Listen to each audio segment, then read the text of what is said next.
Welcome students. In previous lecture we are seen the enthalpy of phase transformation. त्याच्यामध्ये आपण enthalpy of phase transition बघितले. त्याचे तीन type आपण बघितले, enthalpy of fusion, enthalpy of vaporization and enthalpy of the sublimation.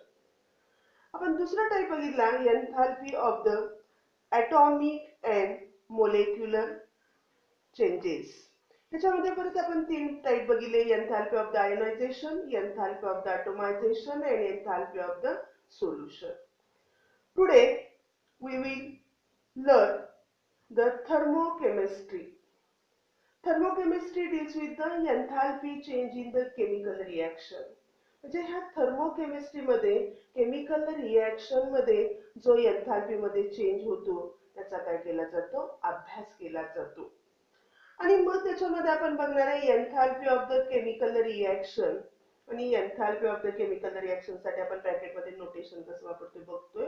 That is delta R H. त्याला आपण enthalpy of the chemical reaction म्हणणार आहे. आणि मग ही enthalpy of the chemical reaction आपल्याला बघायचे. त्यासाठी आपण काय करणार आहे, एक केमिकल रिएक्शन घेणार आहे. त्याला आपण हायपोथेटिकल किंवा जनरल केमिकल रिएक्शन म्हणतोय. आणि मग आपण म्हणतोय consider A moles of reactant A reacts with the B moles of reactant B. It gives C moles of the product C and D moles of the product D. म्हणजे ह्या chemical reaction मध्ये A हा reactant आहे, B हा reactant आहे. A रिएक्टंटचे A मोल B रिएक्टंटच्या B moles बरोबर react होत आहे आणि त्याच्यापासून आपल्याला प्रोडक्ट C चे C मोल्स तयार होत आहेत आणि प्रोडक्ट D चे D मोल्स तयार होत आहेत. ही आपण काय घेतलेले, कन्सिडर केलेली केमिकल रिएक्शन आहे. आणि मग ह्या केमिकल रिएक्शन साठी आपल्याला एन्थाल्पी चेंज काढायचं आहे. आणि मग हा enthalpy change of the chemical reaction काढण्यासाठी इक्वेशन वापरलं जातं. आणि ते इक्वेशन आहे enthalpy of chemical reaction is equal to, bracket मध्ये आपण पहिला बघतोय C multiplied by HC plus D multiplied by HD minus दुसऱ्या ब्रॅकेट मध्ये आपण बघतोय A multiplied by HA plus B multiplied by HB. आता आपण बघतोय की ही जे रिएक्शन आहे याच्यामध्ये जे आपण एन्थाल्पी चेंज साठी इक्वेशन बघितले त्याच्यामध्ये आपण काय आहे तर नोटेशन्स आपण वापरलेले आहेत. त्या नोटेशन मध्ये जर तुम्ही बघितलं इथे आपण काय वापरले, HA, HB, HC आणि HD हे आपण काय वापरले, नोटेशन वापरले. आणि हे काय आहे तर molar enthalpies of A, B, C, D respectively आहे. म्हणजे याच्यामध्ये असणारा रिएक्टंट A याची एन्थाल्पी HA आपण घेतलेली आहे. HB ही रिएक्टंट B ची एन्थाल्पी आहे. HC प्रोडक्ट C ची एन्थाल्पी आहे आणि HD ही प्रोडक्ट D ची काय आहे एन्थाल्पी आहे. आणि त्याच्यामध्ये असणारे जे नंबर्स ऑफ मोल्स आपण बघितलेले आहेत. A चे number of moles small a आहे, B चे स्मॉल b आहे, C चे स्मॉल c आहे आणि D चे स्मॉल d आहे. म्हणजे इथं तुमच्या लक्षात येईल की जे कोएफिशियंट आपण त्याला म्हणतो स्टॉइचियोमेट्रिक कोएफिशियंट, त्या स्टॉइचियोमेट्रिक कोएफिशियंट न काय केलेलं आहे, ते जे एन्थाल्पी आहे करस्पॉन्डिंग त्या एन्थाल्पीला मल्टिप्लाय केलेलं आहे. आणि मग याच्यावरून आपण काय म्हणू शकतो, enthalpy of the chemical reaction आपण अशी लिहू शकतो, that is the enthalpy of chemical reaction is equal to sum of the enthalpies of product minus sum of the enthalpies of the reactant. आपल्याला इक्वेशन नंबर 1 मिळालं की ज्याच्यामध्ये तुम्ही सांगू शकता कुठल्याही केमिकल रिएक्शनची तुम्हाला एन्थाल्पी काढायची असेल तर तुम्हाला जे प्रोडक्ट्स आहेत त्याच्या एन्थाल्पीची बेरीज करायची आहे आणि त्याच्यामधून एन्थाल्पी ऑफ द रिएक्टंट ही वजा एन्थाल्पी ऑफ द रिएक्टंटची बेरीज वजा करायची, तेव्हा आपल्याला काय मिळत असतं, enthalpy of the chemical reaction मिळते. आणि मग ह्या इक्वेशन वरून तुम्ही काय लिहू शकता, त्याची डेफिनेशन लिहू शकता enthalpy of the chemical reaction. आणि मग ही enthalpy of the chemical reaction ह्या इक्वेशन मधून लिहिलेले आहे. आणि मग enthalpy of the chemical reaction is the difference between the sum of the enthalpies of the product and that of the reactants with each substance in a definite physical state and their amount, that is moles, being represented by the coefficient in the balanced equation of the reaction. आता आपल्याला कुठल्याही chemical रिएक्शनची जर enthalpy काढायची असेल तर जे equation आपण लिहिणार आहे त्यासाठी केमिकल इक्वेशन ते कसं असलं पाहिजे, बॅलन्स्ड असलं पाहिजे. आणि त्याच्यामध्ये असणारे जे सबस्टन्सेस आहेत म्हणजे ते रिएक्टंट असतील किंवा प्रोडक्ट असतील ते एका डेफिनेट फिजिकल स्टेट मध्ये असले पाहिजे. त्याची फिजिकल स्टेट ही फिक्स असली पाहिजे, निश्चित असली पाहिजे. आणि त्याचबरोबर जे नंबर ऑफ मोल्स त्याचे आहेत रिएक्टंटचे आणि प्रोडक्टचे ते सुद्धा तुम्ही काय करायला पाहिजे, तिथं मेन्शन करायला पाहिजे. आणि असं जेव्हा तुम्ही मेन्शन करता तेव्हा तुम्ही काय करता, जो एन्थाल्पीज ऑफ प्रोडक्टची बेरीज करता आणि त्याच्यामधून एन्थाल्पीज ऑफ द रिएक्टंट मायनस करता, वजा करता, तेव्हा येणारी जी व्हॅल्यू असते ती येणारी व्हॅल्यू कशाची असते, enthalpy of the chemical reaction असते. आणि मग तुम्हाला परीक्षेमध्ये डेफिनेशन विचारली जाते enthalpy of the chemical reaction. तुम्हाला मग त्याची डेफिनेशन अशी लिहावी लागते, enthalpy of the chemical reaction is the difference between sum of the enthalpies of the product and that of the reactants with each substance in a definite physical state and their amount, that is moles, being represented by the coefficient in the balanced equation of reaction. अशा पद्धतीनं आपल्याला कुठल्याही chemical रिएक्शनची काय काढता येते, enthalpy काढता येते. आता जे आपण enthalpy of the chemical reaction त्याच्यासाठी जे इक्वेशन बघितलेलं आहे त्या इक्वेशन वरून तुम्हाला पुढे आपल्याला सांगता येतं that is the exothermic and endothermic reaction. म्हणजे हे इक्वेशन आहे त्याचा उपयोग करून तुम्हाला दिलेली केमिकल रिएक्शन ही काय आहे, एक्झोथर्मिक आहे का एंडोथर्मिक आहे हे आपण सांगू शकतो. आणि मग एन्थाल्पी ऑफ द केमिकल रिएक्शनची आपण काय करणार आहे, व्हॅल्यू काढणार आहे. आणि एन्थाल्पी ऑफ द केमिकल रिएक्शनची व्हॅल्यू काय आहे, निगेटिव्ह आहे का पॉझिटिव्ह आहे, हे कशावरती अवलंबून असते, तर sum of the enthalpies of product and sum of the enthalpies of the reactant वरती अवलंबून असते. आणि मग त्याच्यावरून तुम्ही त्याची व्हॅल्यू पॉझिटिव्ह आहे का निगेटिव्ह आहे ठरवता. आणि मग त्याच्यावरून आपण सांगू शकतो दिलेली रिएक्शन ही एक्झोथर्मिक आहे का एंडोथर्मिक आहे. म्हणजे त्याच्यासाठी आपल्याला काय करावं लागतं, केमिकल रिएक्शनची एन्थाल्पी काढावी लागते. आणि केमिकल रिएक्शनची एन्थाल्पीचा फॉर्म्युला पण बघितलेला आहे, enthalpy of chemical reaction is equal to sum of the enthalpies of product minus sum of the enthalpies of the reactant. आणि मग हाच फॉर्म्युला वापरून आपण जर बघितलं की एन्थाल्पी ऑफ द प्रोडक्ट ही काय असेल, ग्रेटर असेल than the sum of the enthalpies of the reactant. Sum of the enthalpies of product ही जास्त असेल sum of the enthalpies of the reactant, तेव्हा enthalpy of the chemical reaction जी आहे ती एन्थाल्पी ऑफ द केमिकल रिएक्शनची value काय असणार आहे, पॉझिटिव्ह असणार आहे. आणि जेव्हा enthalpy of the chemical reaction ही पॉझिटिव्ह असते तेव्हा ती असणारी रिएक्शन असते ती रिएक्शन काय असते, एंडोथर्मिक रिएक्शन असते. म्हणजे तुम्ही एंडोथर्मिक रिएक्शनची याच्यावरून सुद्धा डेफिनेशन लिहू शकता, the reaction in which the sum of the enthalpies of the product is greater than the sum of the enthalpies of the reactant. In that time, the enthalpy of the chemical reaction is positive and these reactions are called as a endothermic reaction.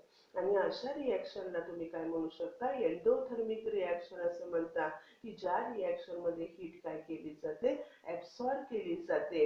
आणि मग अशा endothermic रिएक्शनचं तुम्ही काय करू शकता, example देऊ शकता.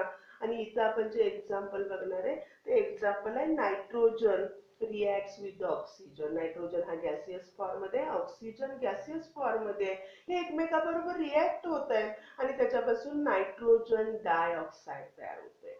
आणि मग हे नायट्रोजन डायऑक्साईड इथं तयार होतं. ही जी रिएक्शन आहे ह्या रिएक्शनची आपण जर एन्थाल्पी बघितली तर त्या रिएक्शनची एन्थाल्पी 66.4 किलो जूल पर मोल आहे.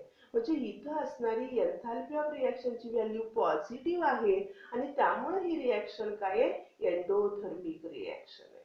म्हणून ही रिएक्शन कशी आहे, एंडोथर्मिक रिएक्शन आहे की जिथं प्रोडक्टची असणारी एन्थाल्पी ही जास्त आहे कशापेक्षा, एन्थाल्पी ऑफ द रिएक्टंट पेक्षा. अशा रिएक्शनला आपण एंडोथर्मिक रिएक्शन असं म्हणतो. आता आपण दुसऱ्या बाजूने विचार केला, आता आपण काय बघणार आहे, एन्थाल्पी ऑफ द प्रोडक्ट पेक्षा enthalpy of the reactant greater असेल तर एन्थाल्पी ऑफ द रिएक्शनची व्हॅल्यू काय येणार आहे, निगेटिव्ह येणार आहे. इथं enthalpy of the reactant greater आहे than the enthalpies of the product पेक्षा. म्हणजे इथं आपण बेरीज केलेली आहे, म्हणजे sum of the enthalpies of the product पेक्षा the sum of the enthalpies of reactant ही जास्त आहे आणि त्यामुळं एन्थाल्पी ऑफ द रिएक्शन ही काय आहे, निगेटिव्ह आहे. आणि मग इथं ही निगेटिव्ह व्हॅल्यू आहे आणि अशा ज्या रिएक्शन असतात त्या रिएक्शनला आपण काय म्हणत असतो, एक्झोथर्मिक रिएक्शन म्हणतो. म्हणजे ह्या रिएक्शन मध्ये काय केली जाते, हीट जी आहे ती हीट रिलीज केली जाते. या रिएक्शन मध्ये काय केलं जातं, हीट रिलीज केली जाते आणि ज्या रिएक्शन मध्ये हीट रिलीज केली जाते त्या रिएक्शनला आपण काय म्हणत असतो, एक्झोथर्मिक रिएक्शन असं म्हणतो. आणि मग आपण एक्झोथर्मिक रिएक्शनची डेफिनेशन असे तुम्ही देऊ शकता, the reaction in which the sum of the enthalpies of product is less than the sum of the enthalpies of the reactant. In this reaction, the enthalpy of the chemical reaction is negative, which means that the heat is released, and these reactions are called as a exothermic reaction. आणि अशा रिएक्शनला आपण काय म्हणत असतो, exothermic reaction असं म्हणतो. आता ह्या एक्झोथर्मिक रिएक्शनचं आपण एक्झाम्पल बघणार आहे आणि ते एक्झाम्पल म्हणतोय आपण डिकम्पोजिशन ऑफ परक्लोरेट. आता ट्वाइस KClO3 हे सॉलिड फॉर्म मध्ये आणि त्याचं काय करतोय आपण, डिकम्पोजिशन करतोय, तेव्हा तिथं आपल्याला काय मिळणार आहे, पोटॅशियम क्लोराईड. KCl मिळतोय सॉलिड फॉर्म मध्ये आणि O2 मिळतोय, ऑक्सिजन मिळतोय, हा गॅसियस फॉर्म मध्ये. आता ह्या जर रिएक्शन मध्ये बघितलं, ह्या रिएक्शनची जर एन्थाल्पी बघितली, enthalpy of the reaction is -78 kilo joule. म्हणजे इथं जी असणारी हीट आहे, हीट इथं रिलीज केली जाते, इव्हॉल्व केली जाते, कारण इथं एन्थाल्पी ऑफ द रिएक्टंट ही जास्त आहे एन्थाल्पी ऑफ द प्रोडक्ट पेक्षा, आणि म्हणून ही रिएक्शन कशी आहे, एक्झोथर्मिक रिएक्शन आहे. आता त्याच्या पुढे जाऊन आपण पुढचा पॉइंट बघणार आहे, that is the standard enthalpy of the reaction. आता standard enthalpy of the reaction साठी आपण नोटेशन बघतोय, डेल्टा RH, त्याच्या डोक्यावरती आपण 0 लिहितोय. त्याला आपण standard enthalpy of the chemical reaction असं म्हणतोय. आपल्याला जेव्हा डिफरंट केमिकल रिएक्शनचे जे एन्थाल्पी आहे त्याचं कंपॅरिझन करायचंय आणि मग जेव्हा आपल्याला त्याचं कंपॅरिझन करावं लागतं तेव्हा काय केलं जातं, they are reported under the similar set of the condition. तुम्ही कंपॅरिझन कधी करू शकता, त्याच्यासाठी असणाऱ्या जर कंडिशन वेगवेगळ्या केमिकल रिएक्शन साठी सारख्याच असेल तरच तुम्ही त्याचं काय करू शकता, कंपॅरिझन करू शकता, अन्यथा आपण काय करू शकत नाही, त्याचं कंपॅरिझन करू शकत नाही. आणि मग त्यासाठी आपण काय टर्म वापरणार आहे, थर्मोडायनॅमिक स्टँडर्ड स्टेट. आणि मग त्यासाठी आपण काय बघतोय, थर्मोडायनॅमिक स्टँडर्ड स्टेट. आता थर्मोडायनॅमिक स्टँडर्ड स्टेट कशाला आपण म्हणतोय, standard state of the substance is a form in which the substance is the most stable at a pressure of 1 bar and at the temperature 298 Kelvin. म्हणजे आपण जो substances घेणार आहे reaction साठी ते असणारे सबस्टन्स हे त्याच्या स्टँडर्ड फॉर्म मध्ये असणार आहे. ते स्टँडर्ड फॉर्म मध्ये आपण केव्हा कन्सिडर करतो, तेव्हा त्या सबस्टन्सचं असणारं जे प्रेशर आहे हे 1 बार असेल आणि टेम्परेचर असेल ते 298 केल्विन. या टेम्परेचरला त्या सबस्टन्सची जी स्टेट असते, जो त्या सबस्टन्सचा फॉर्म असतो, त्याला आपण काय म्हणत असतो, स्टँडर्ड स्टेट्स असं म्हणतो. म्हणजे जे तुम्ही काय करणार आहे, जे रिएक्शन मध्ये असणारे रिएक्टंट असतील किंवा प्रोडक्ट असतील ते आपण काय करतोय, एका विशिष्ट सिमिलर कंडिशनला आपण त्याचं कंपॅरिझन करण्यासाठी कंडिशन घेतोय त्यासाठी असणार आपण प्रेशर हे आपण 1 बार घेतोय आणि टेम्परेचर 25 डिग्री सेल्सिअस, त्यालाच आपण काय म्हणतोय केल्विन मध्ये 298 केल्विन घेतोय. आणि अशा कंडिशनला जो सबस्टन्सचा जो फॉर्म आहे त्या सबस्टन्सच्या फॉर्मला आपण काय म्हणतो standard state of the substance असं म्हणतोय. आणि मग ह्या स्टँडर्ड स्टेट ऑफ सबस्टन्सला आपण काय करणार आहे त्या केमिकल रिॲक्शन मध्ये असणारे रिॲक्टंट आणि प्रोडक्ट घेणार आहे आणि तेव्हा त्या केमिकल रिॲक्शनची आपण काय काढणार आहे एन्थाल्पी चेंज काढणार आहे आणि त्या एन्थाल्पी चेंजलाच आपण म्हणू शकतो standard enthalpy of the reaction असं म्हणतो. आता याच्यामध्ये आपण जर बघितलं if reaction involves the species, आता आपण ज्या स्पेसिस घेणार आहे रिॲक्शन साठी त्याच्यामध्ये असणारे रिॲक्टंट काय असणार आहे सॉलिड फॉर्म मध्ये असणार आहेत, लिक्विड फॉर्म मध्ये असणार आहेत किंवा गॅसियस फॉर्म मध्ये असणार आहेत. समजा आपण बघितलं if the reaction involving species in the solution form, जर ते सोल्युशन फॉर्म मध्ये असतील तर त्याचं आपल्याला कॉन्सन्ट्रेशन कन्सिडर करावं लागतं आणि त्यासाठी स्टँडर्ड स्टेट रेफर केली जाते. त्याचं जे असणारं कॉन्सन्ट्रेशन असतं ते काय असतं 1 मोलर असतं.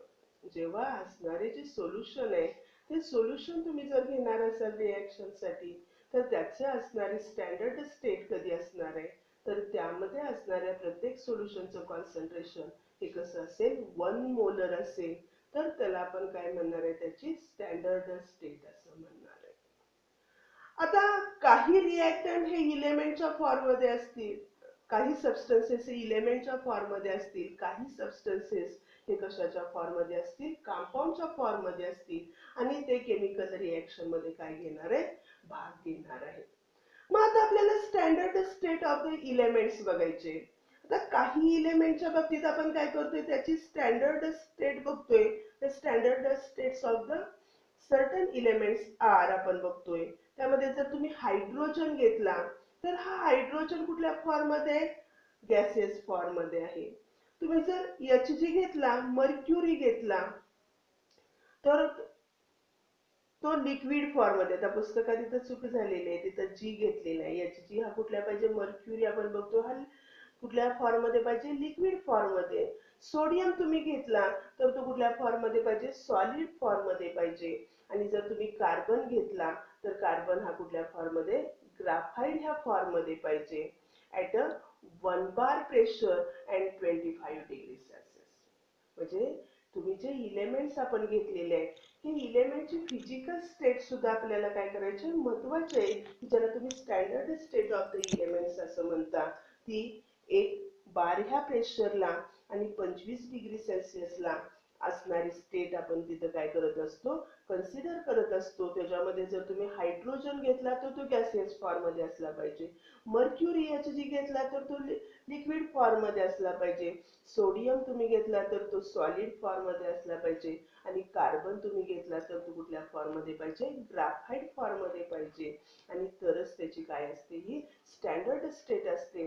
आणि पुढे आपण जेव्हा स्टँडर्ड इक्वेशन लिहिणार आहे तेव्हा तुम्हाला त्याची फिजिकल स्टेट आहे ती ब्रॅकेट मध्ये काय करावी लागते मेन्शन करावी लागते आणि त्यामुळे तुम्हाला ह्या स्टेट्स काय पाहिजे माहित असल्या पाहिजे.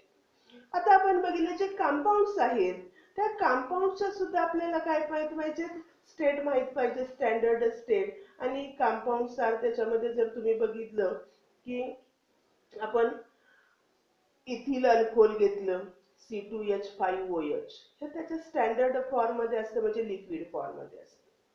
कॅल्शियम कार्बोनेट घेतलं CaCO3 हे कुठल्या फॉर्म मध्ये असणार आहे सॉलिड फॉर्म मध्ये असणार आहे. कार्बन डायऑक्साइड घेतलं त्याची फिजिकल स्टेट काय असणार आहे गॅसियस असणार आहे. त्यानंतर जर तुम्ही वॉटर घेतलं वॉटरची असणारी स्टेट ही काय असली पाहिजे लिक्विड फॉर्म मध्ये असलं पाहिजे.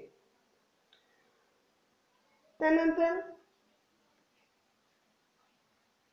हे ज्या स्टेट आपण दिलेल्या आहेत ह्या स्टेट कोणती असल्या पाहिजे तर ह्या असणाऱ्या स्टेट ह्या 1 बार अँड 25 डिग्री सेल्सिअसला असल्या पाहिजे.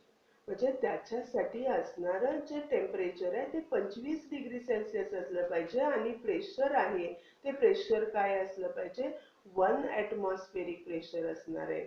आणि अशा वेळेला ज्या फिजिकल स्टेटमध्ये ते सबस्टन्सेस म्हणजे ते इलेमेंट्स असतील किंवा कंपाऊंड असतील ती त्याची स्टेट ही काय कन्सिडर केली जाते, स्टँडर्ड स्टेट म्हणून कन्सिडर केली जाते. आणि मग अशा वेळेला तुम्ही हे सबस्टन्सेस घेताय की ते त्याच्या स्टँडर्ड स्टेटमध्ये आहेत आणि तेव्हा त्याची काय काढताय तुम्ही, तर एन्थाल्पी चेंज त्या केमिकल रिॲक्शनचा काढताय. त्याला काय म्हणलं जातं, the standard enthalpy of the reaction. आणि मग स्टँडर्ड एन्थाल्पी ऑफ द रिॲक्शनची डेफिनेशन दिली जाते. Standard enthalpy of the reaction is the enthalpy change accompanying the reaction when the reactant and products involved are in their standard state. त्याची जी आपण definition देतो ती definition काय आहे, the enthalpy standard enthalpy of the reaction is the enthalpy change accompanying the reaction when the reactant and products involved are in their standard state. म्हणजे जेव्हा एखाद्या chemical reaction मध्ये इन्व्हॉल्व झालेले रिॲक्टंट आणि प्रोडक्ट हे जर स्टँडर्ड स्टेट मध्ये असतील तेव्हा जो एन्थाल्पी मधला चेंज असतो त्या एन्थाल्पी मधल्या चेंजला standard enthalpy of the reaction असं म्हणलं जातं. त्यानंतर पुढचा पॉइंट आपण बघतोय दॅट इज थर्मोकेमिकल इक्वेशन. आता थर्मोकेमिकल इक्वेशन हे आपल्याला केमिस्ट्रीसाठी अतिशय महत्त्वाचं आहे आणि हे आपल्याला एखाद्या केमिकल रिॲक्शनसाठी हे थर्मोकेमिकल इक्वेशन काय करावं लागतं, लिहावं लागतं. आणि मग हे थर्मोकेमिकल इक्वेशन म्हणजे काय त्याची आपण डेफिनेशन बघतोय. It is a balanced chemical equation in which the enthalpy change, physical state and the number of moles of reactant and products are have been specified. म्हणजे हे बॅलन्स्ड केमिकल इक्वेशन आहे. त्याच्यामध्ये काय केलं जातं, एन्थाल्पी चेंज म्हणजे त्याच्यामध्ये त्या केमिकल रिॲक्शन मध्ये त्याच्यामध्ये घडून आलेला एन्थाल्पी चेंज मेन्शन केला जातो. त्याच्यामध्ये असणारे रिॲक्टंट आणि प्रोडक्टच्या फिजिकल स्टेट ह्या तिथं काय केल्या जातात, मेन्शन केले जातात. आणि number of moles of the reactant आणि प्रोडक्ट हे सुद्धा तिथं मेन्शन केलं जातं. असं जे आपण काय करतो, बॅलन्स्ड केमिकल इक्वेशन लिहितो त्या बॅलन्स्ड केमिकल इक्वेशनलाच काय म्हणलं जातं, थर्मोकेमिकल इक्वेशन असं म्हणलं जातं. म्हणजे थर्मोकेमिकल इक्वेशन तुम्हाला लिहायचं आहे म्हणजे काय लिहायचं आहे, तर ती जी केमिकल रिॲक्शन घडून येणार आहे ती केमिकल रिॲक्शन तुम्ही लिहिणार आहे, ती बॅलन्स करून घेणार आहे. त्याच्यामध्ये असणाऱ्या रिॲक्टंट आणि प्रोडक्टच्या ब्रॅकेटमध्ये त्याच्या फिजिकल स्टेट लिहिताय आणि जे number of moles chemical reaction मध्ये भाग घेणार आहे त्याचे तुम्ही काय लिहिताय ते स्पेसिफाय करताय किंवा ते लिहिताय. आणि असं जे तुम्ही केमिकल इक्वेशन लिहिलेलं आहे असं केमिकल लिहिलेलं इक्वेशन म्हणजेच काय असतं, थर्मोकेमिकल इक्वेशन असतं. आणि मग हे जे थर्मोकेमिकल इक्वेशन आहे हे थर्मोकेमिकल इक्वेशन लिहिण्यासाठी आपल्याला काही गाईडलाईन दिलेल्या आहेत. म्हणजे हे आपण गाईडलाईनचा उपयोग करून तुम्ही कुठल्याही केमिकल रिॲक्शन साठी काय लिहू शकता, थर्मोकेमिकल इक्वेशन लिहू शकता. आणि मग ह्याच्यामध्ये जर आपण बघितलं ज्या गाईडलाईन आहे त्यामधली पहिली जी गाईडलाईन आहे, consider balance equation for the reactant and products. पहिली गोष्ट आपल्याला काय बघावी लागते, आपण जे केमिकल इक्वेशन लिहिलेलं आहे ते केमिकल इक्वेशन मध्ये असणारे जे रिॲक्टंट आहेत आणि प्रोडक्ट आहे याच्यासाठी हे इक्वेशन कसं पाहिजे, बॅलन्स पाहिजे. म्हणजे आपल्याला रिॲक्टंट मध्ये जेवढे आयटम्स आहेत तेवढेच आयटम्स कशामध्ये असले पाहिजेत, इलेमेंटचे प्रोडक्ट मध्ये असले पाहिजेत. आणि तेव्हाच तुम्ही काय म्हणू शकता, लिहिलेलं तुमचं जे इक्वेशन आहे ते इक्वेशन कसं होणार आहे, बॅलन्स्ड इक्वेशन होणार आहे. म्हणजे ही पहिल्यांदा आपल्याला गोष्ट करावी लागते. त्यानंतर आपण दुसरा पॉइंट बघणार आहे. दुसरा पॉइंट आपल्याला असं सांगतो, the value and appropriate sign of the enthalpy change of a given reaction on the right side are written on the right side किंवा are given on the right side. The values म्हणजे enthalpy चेंजची जी असणारी किंमत आहे, value आहे, ती value with appropriate sign म्हणजे त्याची sign महत्वाची आहे. ती साइन आपल्याला सांगणार आहे दिलेली रिॲक्शन म्हणजे काय आहे, एक्झोथर्मिक आहे किंवा एंडोथर्मिक आहे हे आपल्याला सांगण्यासाठी एन्थाल्पी चेंज बरोबर आपल्याला त्याची काय लिहायची आहे, त्या व्हॅल्यू बरोबर साइन सुद्धा लिहायची आहे. आणि ही साइन आपल्याला कुठे लिहायची आहे, जे आपण केमिकल बॅलन्स इक्वेशन लिहिले त्याच्या उजव्या बाजूला राईट साइडला आपण काय करणार आहे, ही व्हॅल्यू लिहिणार आहे. आणि ती व्हॅल्यू आपण काय लिहिणार आहे, that is the delta R H zero त्याच्यावरती आपण काय म्हणतो, स्टँडर्ड आपण म्हणतो, standard enthalpy of the reaction लिहितो. आणि त्यामुळे आपण तिथं काय लिहित असतो, तर डेल्टा आर एच झिरो अशा पद्धतीनं तुम्हाला ही व्हॅल्यू एन्थाल्पी चेंजची साइन सह लिहायची आहे. तिसरा आपल्याला पॉइंट बघायचा आहे, तो तिसरा पॉइंट आहे the physical states of reactants and products specified by letter. म्हणजे त्याच्यामध्ये जे रिएक्टंट आहेत आणि त्याच्यामध्ये असणारे जे प्रोडक्ट आहेत, त्या प्रोडक्टचे असणारी त्याच्यामध्ये फिजिकल स्टेट तुम्हाला लिहायची आहे. ही फिजिकल स्टेट तुम्ही काय लिहिणार आहे, लिहित असताना ती तुम्ही ब्रॅकेट मध्ये लिहिताय आणि त्यासाठी तुम्ही लेटर वापरताय. जर रिएक्टंट किंवा प्रोडक्ट सॉलिड स्टेट मध्ये असेल तर तुम्ही एस वापरणार आहे. जर ते लिक्विड स्टेट मध्ये असेल तर त्यासाठी तुम्ही एल वापरताय. गॅसियस स्टेट मध्ये असेल तर जी वापरताय. आणि जर ॲक्वस स्टेट मध्ये असेल, त्याचं सोल्युशन तुम्ही केले पाण्यामधलं, ॲक्वस स्टेट मध्ये असेल तर UQ वापरणार आहे, AQ वापरणार आहे. आणि असं तुम्हाला काय करायचंय, ह्याच्या फिजिकल स्टेट आहेत, ह्या फिजिकल स्टेट तुम्हाला मेन्शन करायचे आहेत. आणि ह्या फिजिकल स्टेट मेन्शन केल्यावरती जे तुम्ही इक्वेशन एन्थाल्पीची व्हॅल्यू लिहिता, त्या एन्थाल्पीच्या व्हॅल्यूला काय म्हणलं जातं, standard enthalpy of the reaction. It refers the physical state of the substances those appear in the equation. म्हणजे स्टँडर्ड एन्थाल्पी आपण हा शब्द वापरतो तेव्हा असं आपण गृहीत धरलेलं असतं की बाबा तुम्ही त्या रिएक्टंट आणि प्रोडक्टच्या ज्या फिजिकल स्टेट आहेत, त्या फिजिकल स्टेट तुम्ही बॅलन्स्ड केमिकल इक्वेशन मध्ये काय केलेले आहेत, मेन्शन केलेले आहेत. अशा पद्धतीनं तुम्हाला फिजिकल स्टेट सुद्धा रिएक्टंट आणि प्रोडक्टच्या लिहाव्या लागतात. त्यानंतर पुढचा आपण पॉइंट बघतोय, the given values of the standard enthalpy change assume that the reaction occur in the given direction. म्हणजे तुम्ही व्हॅल्यू ॲप्रोप्रिएट साइन्स लिहिलेली आहे आणि मग तुम्ही जेव्हा व्हॅल्यू लिहिलेली असते, ही व्हॅल्यू कशासाठी असते, फॉरवर्ड रिएक्शन साठी, तुमच्या दिलेल्या रिएक्शन साठी आहे. म्हणजे दिलेल्या डायरेक्शन साठी तुम्ही काय करताय, ही व्हॅल्यू लिहिताय.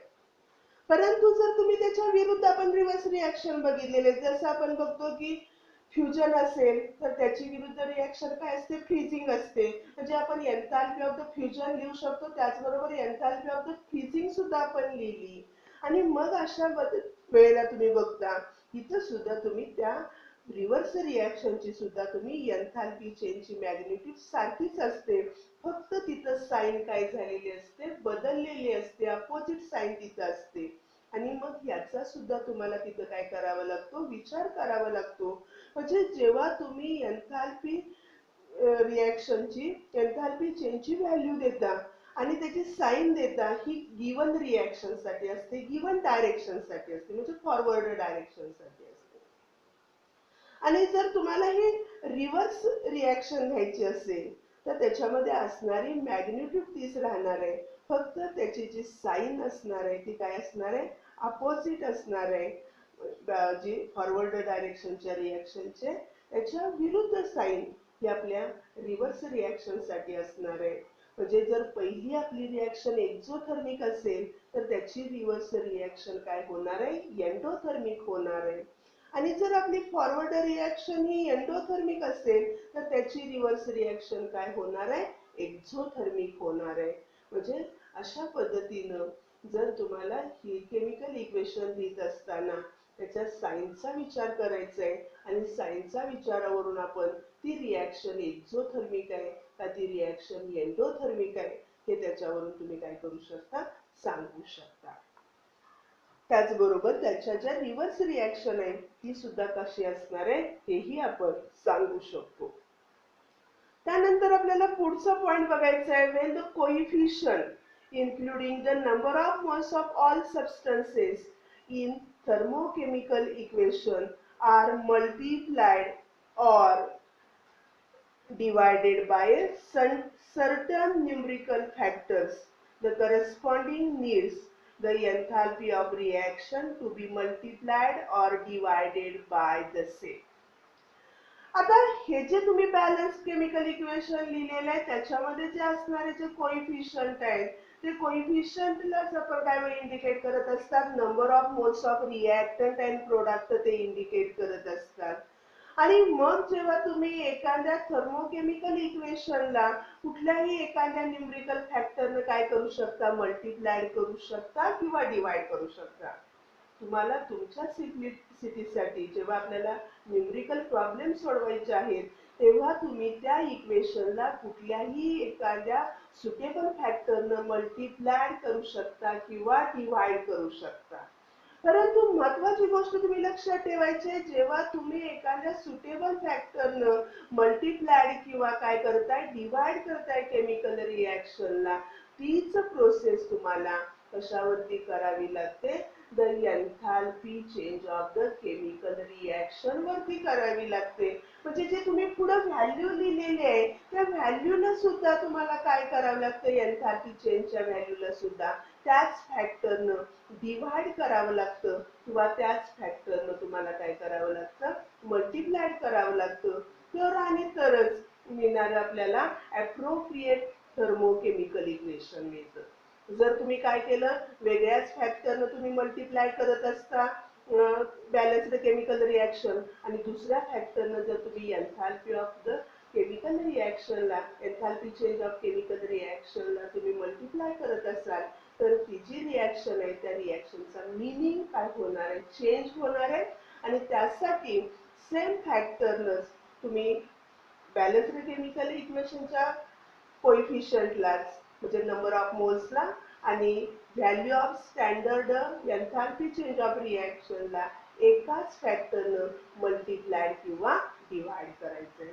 तेव्हा तुम्हाला काय मिळणार आहे, थर्मोकेमिकल इक्वेशन मिळणार आहे. आणि मग हे असं जे थर्मोकेमिकल इक्वेशन आहे त्याचं आपण एक्झाम्पल बघतोय आणि त्या एक्झाम्पल मध्ये आपण इक्वेशन घेतलेलं आहे मिथेन. मिथेन हा त्याच्या स्टँडर्ड फॉर्म मध्ये गॅसियस फॉर्म मध्ये आहे. दुसरा आपला रिएक्टंट आहे ऑक्सिजन, तो त्याच्या स्टँडर्ड फॉर्म मध्ये कुठल्या फॉर्म मध्ये, गॅसियस फॉर्म मध्ये आहे. आणि जेव्हा मिथेन ऑक्सिजन बरोबर रिएक्ट होतो तेव्हा त्याच्यापासून काय तयार होणार आहे, कार्बन डायऑक्साइड आणि वॉटर तयार होणार आहे. आणि मग इथे आपण ही रिएक्शन बॅलन्स केली. हे बॅलन्स रिएक्शन करण्यामध्ये आपल्याला काय करावं लागेल, 2 मोल ऑफ द ऑक्सिजनचे घ्यावे लागणार आहेत आणि इथं काय होणार आहे, 2 मोल्स ऑफ द वॉटरचे तयार होणार आहेत. तेव्हा ही रिएक्शन काय होते, बॅलन्स होते. म्हणजे आपण अशा पद्धतीने ही रिएक्शन बॅलन्स करून घेतलेली आहे. आता बॅलन्स केल्यानंतर आपल्याला काय लिहावं लागतं, तर त्याच्या उजव्या बाजूला जर तुम्ही बघितलं तर त्याच्या उजव्या बाजूला तुम्हाला काय लिहावं लागेल, change in enthalpy of the chemical reaction. त्याला आपण standard enthalpy of the reaction म्हणतोय. आणि मग ही standard enthalpy of the reaction ह्या रिएक्शन साठी काय आहे, -819 किलो जूल वजा 890 किलो जूल ही काय आहे त्याची व्हॅल्यू आहे. म्हणजे हे जे लिहिलेलं इक्वेशन आहे हे तुम्ही काय लिहिलं, थर्मोकेमिकल इक्वेशन लिहिलं. आणि मग हे इक्वेशन काय सिग्निफाय करते, हे जे असं तुम्ही इक्वेशन लिहिता त्या इक्वेशनचे तुम्हाला सिग्निफिकन्स म्हणजे हे इक्वेशनचा मीनिंग तुम्हाला सांगावं लागतं. आणि मग हे इक्वेशन सिग्निफाय करते की when 1 mole of the gaseous methane react with the 2 moles of gaseous oxygen in their standard state produces 1 mole of carbon dioxide and 2 moles of the liquid water also in their standard states, the enthalpy change would be -819 kilojoule. म्हणजे आपल्याला हे equation असं employ करतंय की इथं तुम्ही काय घेतलंय, 1 मोल मिथेन घेतलाय, तो गॅसियस फॉर्म मध्ये आहे. हा 2 मोल ऑक्सिजन बरोबर रिॲक्ट होणार आहे. तो ऑक्सिजन सुद्धा गॅसियस फॉर्म मध्ये आहे. म्हणजे इथं असणारे मिथेन आणि ऑक्सिजन हे त्याच्या स्टँडर्ड फॉर्म मध्ये आहे. आणि त्याच्यापासून काय तयार होणार आहे? 1 मोल कार्बन डायऑक्साईड तयार होणार आहे. हो त्याच्या स्टँडर्ड फॉर्म मध्ये गॅसियस फॉर्म मध्ये आहे. त्याच्यापासून 2 मोल वॉटर तयार होणार आहे. हे वॉटर लिक्विड फॉर्म मध्ये म्हणजे ते सुद्धा त्याच्या काय आहे? स्टँडर्ड फॉर्म मध्ये आहे. आणि अशा स्टँडर्ड फॉर्म मध्ये आपण त्याच्यामध्ये असलेले रिएक्टंट आणि प्रोडक्ट लिहिलेले आहेत. आणि अशा केमिकल रिएक्शन मध्ये जो एन्थाल्पी मधला चेंज आहे त्याला आपण standard enthalpy of the reaction म्हणतो. आणि ही स्टँडर्ड एन्थाल्पी ऑफ द रिएक्शनची जर व्हॅल्यू तुम्ही बघितली तर ती व्हॅल्यू काय येते? -890 किलो जूल. म्हणजे ही जी असणारी रिएक्शन आहे ही रिएक्शन ही कशी आहे? एक्झोथर्मिक आहे असं याच्यापासून आपल्याला बोध होतो. इथं आपण थांबतोय. थँक्यू.